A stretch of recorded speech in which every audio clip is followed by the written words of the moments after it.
Hey, hi Charlie, hi Theo. I'm just gonna turn a little bit. You can see Pop Pop over there. Hi guys. All right. I am reading another story for you. Oh, look, Linus is in the picture too. See Linus? You gonna say hi, Linus? Everybody's here today. All right. This is called The Best Nest, written and illustrated by P.D. Eastman. This is another one of those stories in this ginormous blue book of Dr. Seuss stories that I know you like. So let's see what this is about. The Best Nest. Let's see. Mr. Bird was happy. He was so happy he had to sing. This was Mr. Bird's song. I love my house, I love my nest, in all the world my nest is best. Then Mrs. Bird came out of the house. It's not the best nest, she said. Uh-oh. I'm tired of this old place, said Mrs. Bird. I hate it. Let's look for a new place right now. So they're going to go look for a new nest. So they left the old place to look for a new one. This place looks nice, said Mr. Bird. Let's move in here. But somebody else had already moved in. Can you see him? Looks like a squirrel lives in there.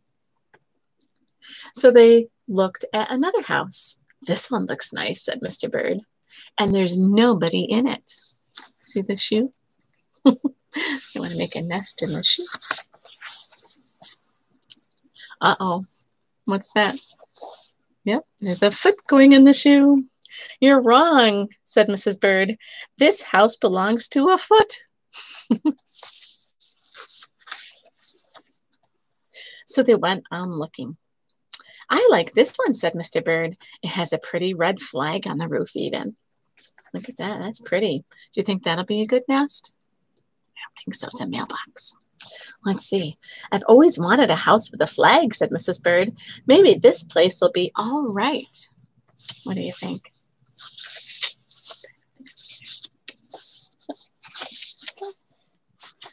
Uh-oh. But it was not all right. I guess I made a mistake, said Mr. Bird. See the mailman putting the mail in the box? You can't have a nest in there with all the mail in and out there. Silly. You make too many mistakes, said Mrs. Bird. I'm going to pick the next house. And here it is, right here. I'm going to make a house up in the church steeple. Let's see what happens next. They flew in. They looked around. Isn't it too big? Asked Mr. Bird. I like this big place, said Mrs. Bird. This is the place to build our new nest. They went right to work. They needed many things to build their nest.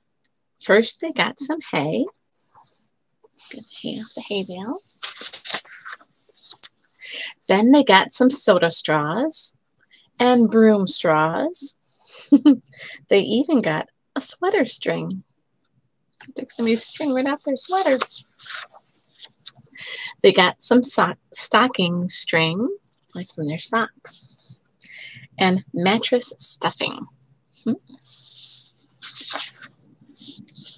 They got some horsehair. The horse doesn't look very happy about that, does he? And they got some man hair. Okay, he's got quite a beard. Soon they had all the hay, all the straw, all the string, all the stuffing, all the horsehair, and all the man hair they could carry. And they took it all back to build their nest. Wow, they got a lot of stuff, huh? Mr. and Mrs. Bird worked very hard. It took them the rest of the morning to finish their nest. This nest is really the best, said Mrs. Bird. I want to stay here forever.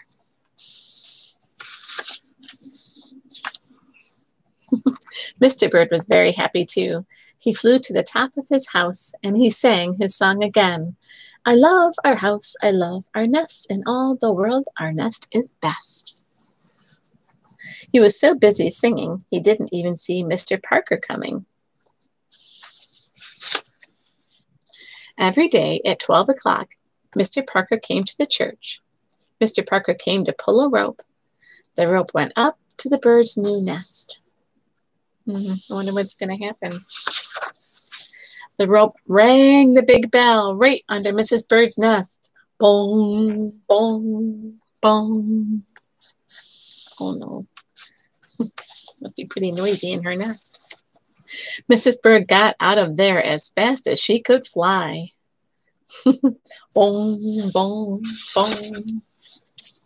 When Mr. Bird came in, all he could see was a mess of hay and string and stuffing and horsehair and man hair and straws.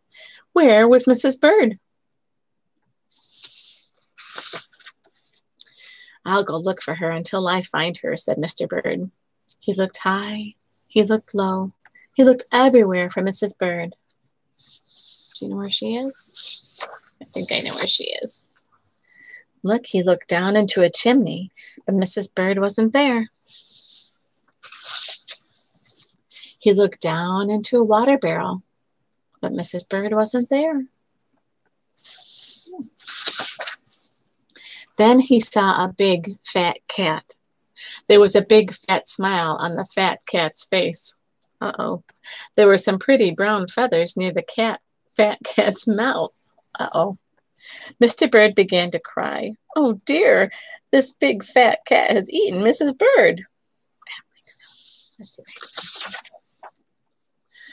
can. Mr. Bird flew off.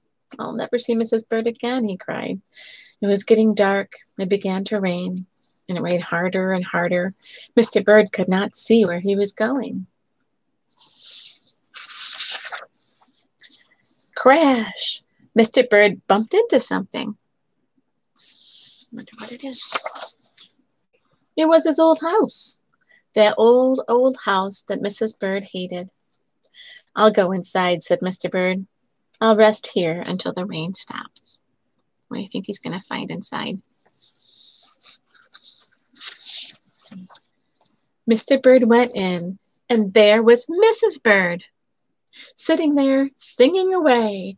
I love my house, I love my nest, in all the world this nest is best.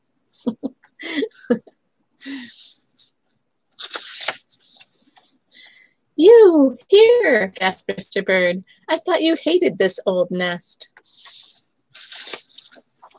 Mrs. Bird smiled. I used to hate it, she said, but a mother bird can change her mind, you see. And there's no nest like an old nest for a brand new bird. Oh, look, she's got a little egg. There's a little chickie. And when the egg popped open, the new bird thought so too. That was a silly story, huh? I hope you guys liked it. All right. I love you guys. You have a great night. Bye-bye. Oh, Papa, say bye.